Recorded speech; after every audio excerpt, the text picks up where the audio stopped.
Standing in the bustling streets of Manila is a relatively peaceful area. A park full of luscious greenery, a place full of serenity, and an area that's a former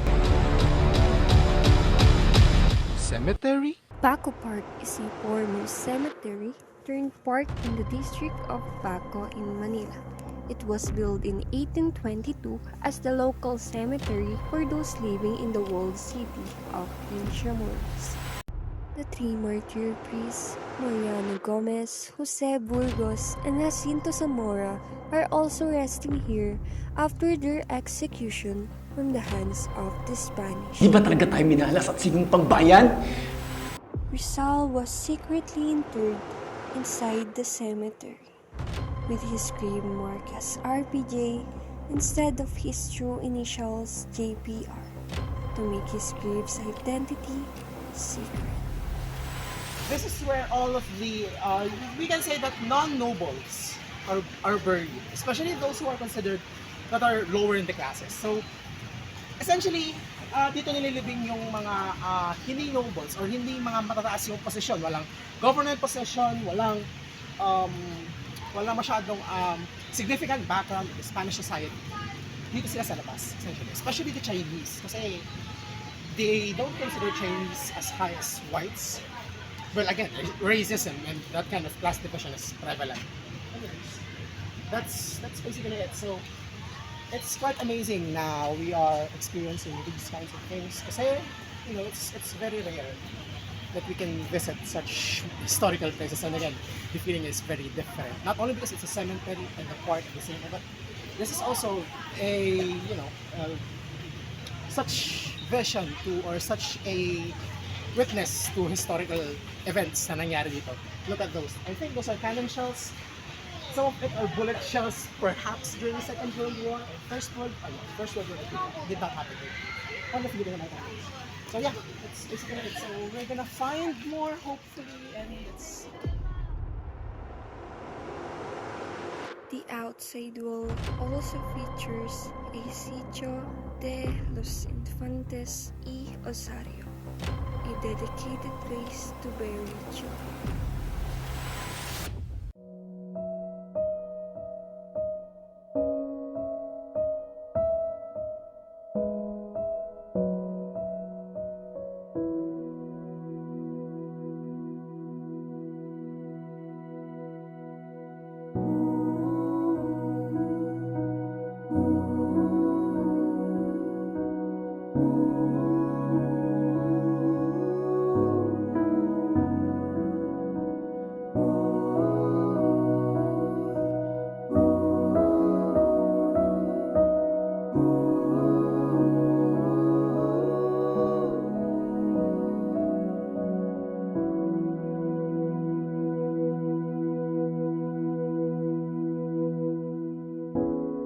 Nobody knows just why we're here.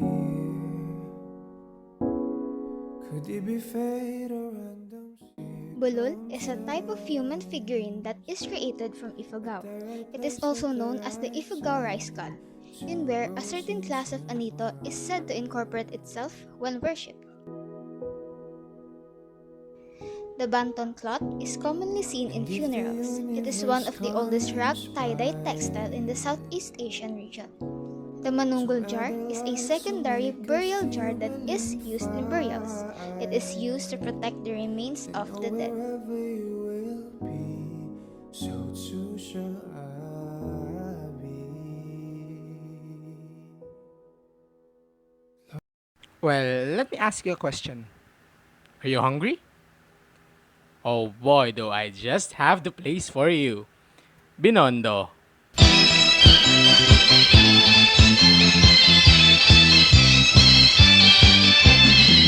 Binondo, or Chinatown, is an area in Manila that historically is the trading center and home for mostly Chinese residents residing in the Philippines. It is established back in the 1500s and is placed on the other bank of the Pasig River relative to Intramuros so that the colonial government or the Spanish could keep an eye on their Chinese immigrants. Now, Binondo is a huge center of commerce and it's also a large tourist destination. Famous places include the San Lorenzo Plaza, the Binondo Church, the lovely Chinatown Mall, and other areas. But today, we'll focus on Binondo food. Food is a big part of both Filipino and Chinese cultures.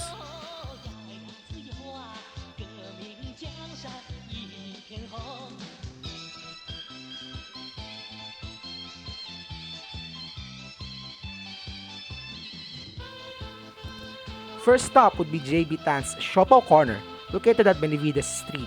They have a bunch of food from siomai, hopia, tikoy, dumplings. But today, we'll focus on their specialty, which is fried siopaw. The siopaw was good and was actually very meaty, although I don't know or have any idea what meat it is. But anyway, the taste was balanced, it was well prepared, it was well seasoned. Although I might admit that there is some kind of acquired taste into it, some kind of kick or a hint of sourness. But it was actually very good. Just up ahead, JB Tan's Siopaw Corner would be our next stop, which is Masuki Mami House. Masuki was established back in 1930 by their founder Ma Monluk from China. He sold chicken soup as his means of living and took off. So now it's a very famous noodle chain in Manila. Masuki serves its mommy still in its original recipe. Speaking of the mummy was surprisingly bland. Well, that's until you put the secret ingredient, which was the sauce. With that, the mummy actually lights up with flavor. The reason, perhaps, why they separate the sauce from the actual broth is because you can control the strength. But, anyways, the mummy was actually very good. Well, for our dessert, we will head back to Ongpin to Lord's Toast Bakery. Known for its delicious egg tarts, the company started its life in Macau and now has branches in Southeast Asia. But for today, again, we'll try their signature egg tarts.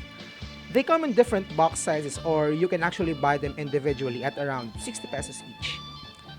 The tart was hot and crispy, while the filling resembles a silky flan that's lightly sweet and tasty. For the overall, Binondo's rich food and culture is one of many favors and tasty endeavors. If you're gonna visit Manila, well, Binondo is a must to visit, especially with their food. For now though, let's head back to Manila to explore other amazing sites.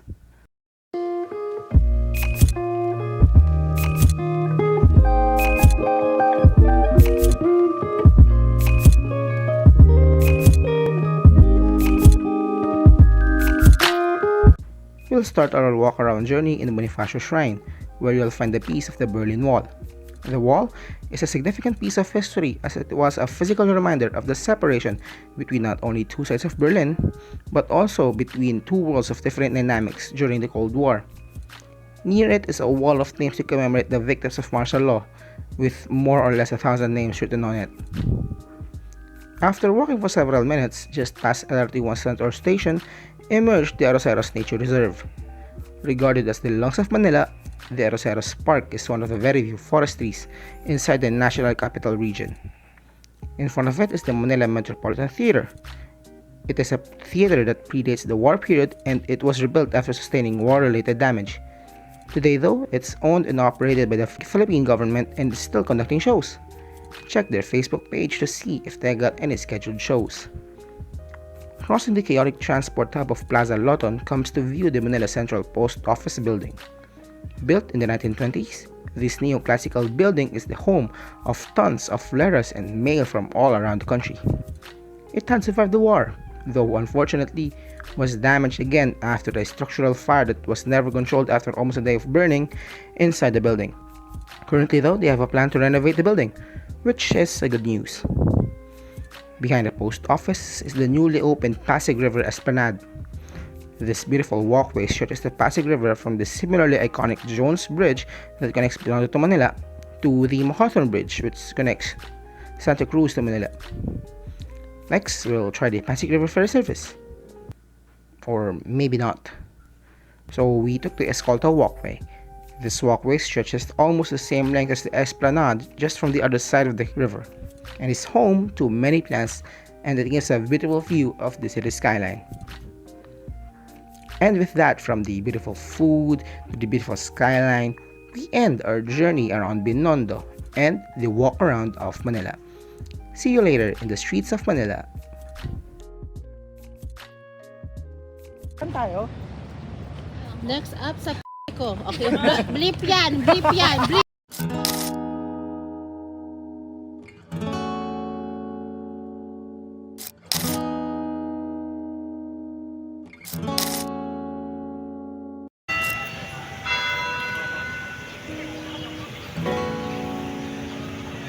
Intramuros are also known as the Walled City, where it is one of the oldest districts of Manila, which was built on the south bank of the Pasig River around 1571.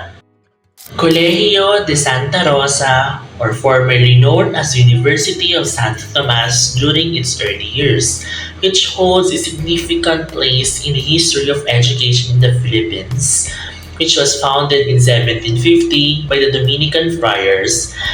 The Manila Cathedral, or formerly known as the Cathedral Basilica of the Immaculate Conception, where it is one of the most iconic landmarks in the Philippines. Its history is deeply intertwined with the country's religious and colonial past. The Palacio del Gobernador, or the Palace of the Governor in its English term, where it is the former home of the Governor General during the colonization of the Spaniards in our country, which is the Philippines. At present, it is the building where government offices like Intramuros Administration and Commission on Elections are located. 1, 2, 3. Rizal Park Luneta, formerly known as Bagumbayan during the time where the national hero was shot to death, making this destination the birthplace of Philippine nationalism. The heroism of 13 Filipino patriots lies within the Japanese garden in the Trece Martires de Bagumbayan marker, to remember the 13 patriots who were arrested after the cry of Pugad Lawin on charges of treason and sedition. The garden was an achieved request to then Prime Minister of Japan, Eisaku Sato, to donate to have a garden that represents nature through Japanese-inspired scenery. Built in 1966 to 1967, the garden houses a life-size monument of Confucius made up of granite that showcases the importance of Confucian values. Inside the garden also has a walkway with Chinese proverbs written as you travel along the way. The garden was a donation to show gratitude to China's support to build their very own Rizal Monument in Jinjiang City of Fujian Province. One of the most historical locations inside the Rizal Park that piqued one's curiosity of the Philippine history is that marker that stood on the very same place where the three Filipino priests that started the long-awaited revolution against the colonizers, Jose Burgos, Mariano Gomez, and Jacinto Zamora, or also known as Gomburza, was exiled on February 18, 1872. The Rizal Park was named to commemorate the fallen hero that widely contributed and influenced the Philippines' freedom from the Spaniards, Jose Protasio Rizal Mercado y Alonso Rialonda. The monument was built on the same exact place where he was executed. The United States Philippine Commission signed the Act Number 243 that approved this monument on September 28, 1901. And on Rizal's 17-year death anniversary, the park was formally changed to Rizal Park.